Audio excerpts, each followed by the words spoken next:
go on a track and talk. Y'all, isn't that sunset so beautiful? Like, God is so beautiful. Only He could do that. Only He could take something like this and do that. That is so beautiful. But anyways, I want to talk to y'all about Lot's wife, okay? I want to talk to y'all about how the Bible tells us to remember Lot's wife. Remember Lot's wife. If you are not familiar with the story, in Genesis, the Bible tells us that God sent his two angels to burn up Sodom and Gomorrah. Sodom and Gomorrah was a wicked and perverse city, town. I don't know really what it was, but I know that it was like a town or a city, okay? And God sent his angels there to burn it up because of all of the perversion, because of all the sexual perversion, because of all of the homosexuality, because of all of the sin, the wickedness, just the everything that was going on in Sodom and Gomorrah. And so God preserved, he spoke to Abraham, and Abraham prayed for Lot, and God preserved Lot and his family, okay? And so the angels told them, leave, because we're about to burn this place up. We're going to burn this place up. So they leave, right? And God says, do not look back. He tells them, do not look back.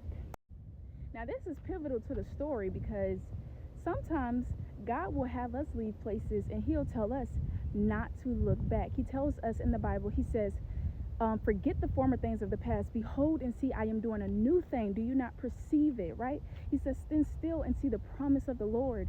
He tells them over, don't go back to Egypt. Stop thinking about Egypt. Don't go back. Stop going back, right? And so he tells Lot and his wife and his children, he says, he had two daughters, he tells them, do not look back, okay?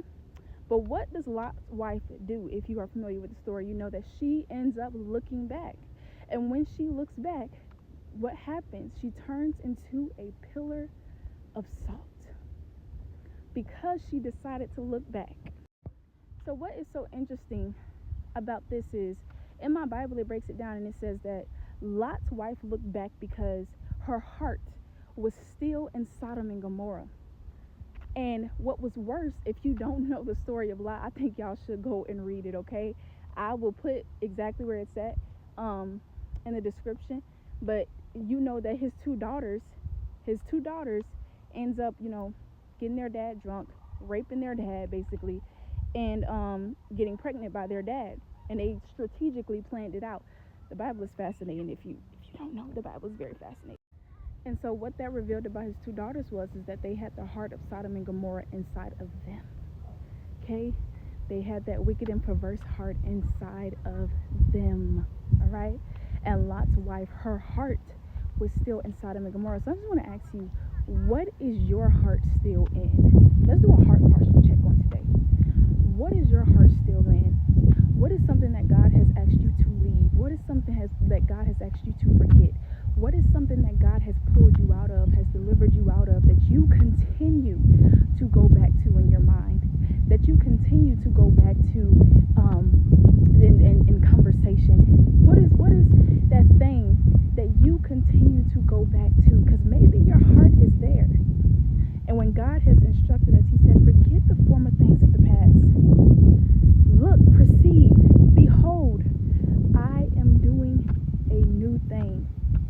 Do you not perceive it? Do you not perceive it? Do you have a mistrust with the Lord in this area? Do you think that God won't provide for you? So you keep going back to how you used to make money at that last job? Do you think that God won't bring you a better spouse? So you keep going back to the one that God has told you to leave constantly? Do you think that God can't bring you better friends? So you keep on dragging friends that God has told you to consistently let go of because they're not supposed to go into this new life with you. And so you keep dragging them into the next season when God has said, let them go. Where is your heart at today? Because Lot's wife's heart was still in Sodom and Gomorrah after God told them, do not look back. He was bringing them to a new place. Is your heart so into the old things that you can't look and see and behold that God is literally doing a brand new thing? Are you missing out on what God is doing now in the present because you are still so caught up with the past. Where's your heart at?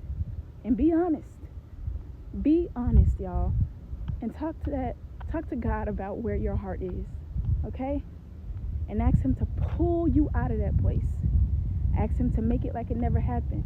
Ask him to break the covenant, break the soul tie, break it, destroy it, utterly destroy that thing, so that you can finally see and behold and perceive the new thing that God is doing. Remember, the Bible tells us that where your heart is there will your treasure be also.